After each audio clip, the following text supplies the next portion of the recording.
Hará unos 25 años atrás, Monseñor Vetrano, después de regresar de uno de sus viajes, nos comentaba en la mesa que le había tocado el día de hoy, 9 de noviembre, estar en Roma y entonces quiso ir a la Basílica de San Juan de Letrán. Sé que estaba cerrada. Había un señor que era el sacristán, le dijo, ¿hay algo hoy? No. ¿Y el domingo? No, tampoco. Y cuando regresó, hacíamos el comentario de que era algo así como aquella historia que le da pie a la historia o a la leyenda de Guillermo Tell, ¿no? Aquel gorrito que se ponía en los distintos lugares para honrar a los Habsburgos. Bueno, más o menos lo mismo.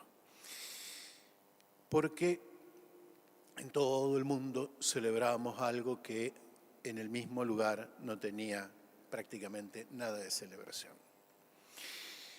Y lo cierto es que la Basílica de San Juan de Letrán, como bien recordaban al comienzo, es la catedral del Papa porque el Papa es obispo de Roma.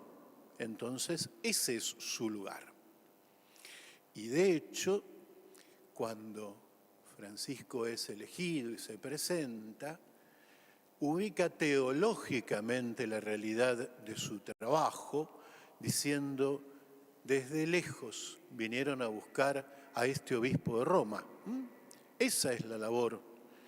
Y desde allí, el hombre que tiene que hacer la unidad, el hombre que tiene que construir la iglesia en unidad, rezando para que pueda replicar esa experiencia de amor que Jesús le pregunta a Pedro 3 veces, ¿no? ¿Me amás? ¿Me amás? ¿Me amás? Sí, bueno, apacentá mis ovejas.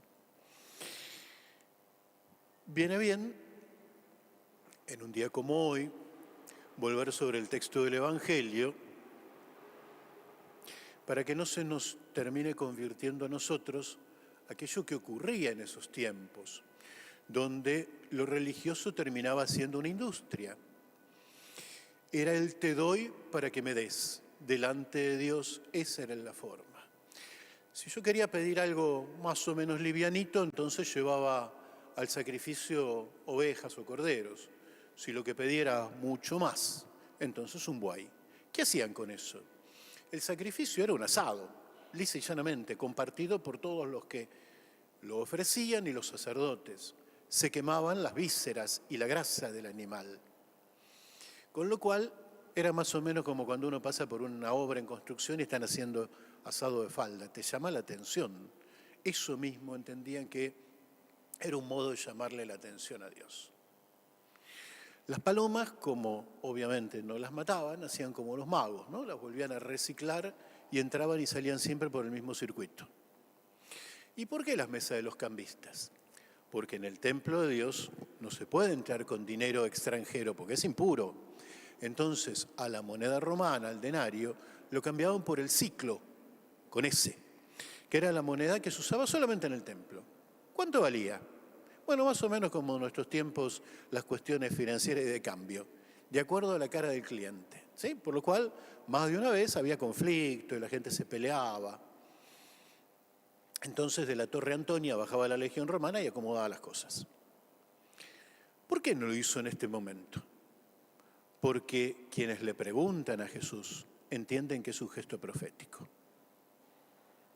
Y Jesús lo presenta como un gesto profético.